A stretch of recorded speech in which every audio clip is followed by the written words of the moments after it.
Before sugar ruled the world, before it sat in every kitchen, stirred into every coffee, baked into every bite, people still craved sweetness. And they found it in the most unexpected places.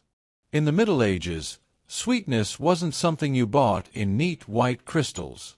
It was something you gathered, boiled, fermented, or foraged.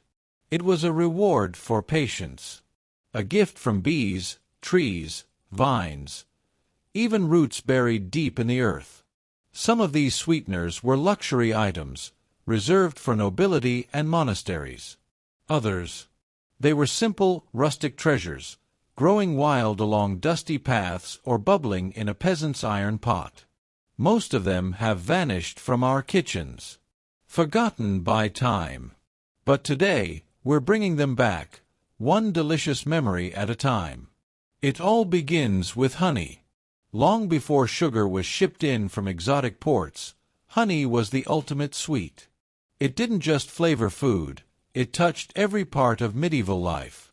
In the gardens of monasteries, monks kept bees not just for the honey, but for their wax, used to light candles for prayer, to seal ointments, even to make cosmetics.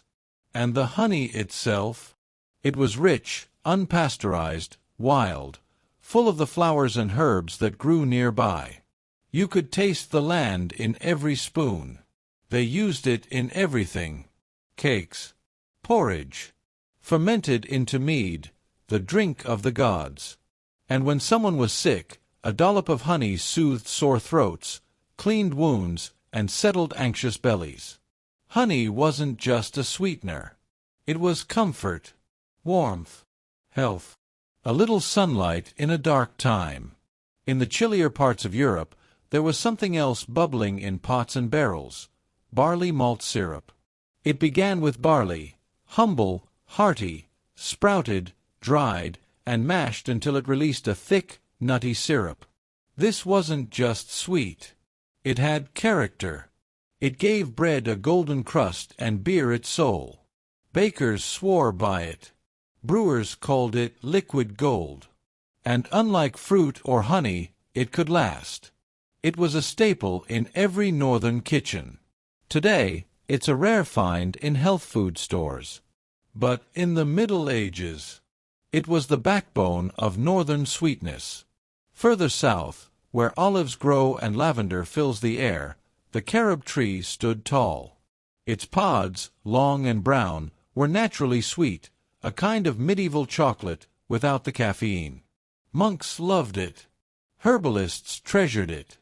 They ground it into powder, stirred it into warm porridge, baked it into humble cakes. It tasted of the earth, rich, soft, and clean. It wasn't indulgent. It was pure, symbolic of self-restraint and simplicity. Carob trees were tough. They thrived in poor soil, asked for little, and gave generously, just like the people who depended on them. In wine country, sweetness came not from the bottle, but from what came before the wine: grape must. It was the juice of freshly pressed grapes, skins and all, simmered low and slow into a dark, fruity syrup. In medieval France and Italy, this was everyday magic. They used it in meat dishes, pastries, even to preserve food. Its taste: bold, sweet, yes, but also tangy and complex like the land itself. Even the poorest farmers could make it, with nothing more than grapes and patience. Today, it survives in Italian kitchens as mostacato. But back then, it was the vineyard's most precious secret. And in the warm lands under Arab influence, like Sicily and Andalusia, dates were everything. Boiled down, strained, and thickened into date syrup, they became the dark, sticky essence of the desert. It wasn't just delicious. It was powerful, high in energy, believed to restore the body and the spirit. Used in celebration breads, sacred meals, and even as medicine, this syrup was treasured by everyone from monks to merchants. Today, date syrup is making a quiet comeback. But for centuries, it was a staple, a sacred sweetness in sun-drenched kitchens. And that, is just the beginning. Because honey, carob, grape must, they weren't alone. There were fig pastes, birch syrups, sweetened dairy, apple molasses, and even a root so powerful it could sweeten your tea and cure your cough. In Part 2, we'll explore 5 more forgotten sweeteners that shaped not just the flavors of the past, but the lives, rituals, and survival of the people who used them. So if you love history that tastes like something, subscribe, hit the bell, and join us next time. Because the story of sweetness is far richer than sugar.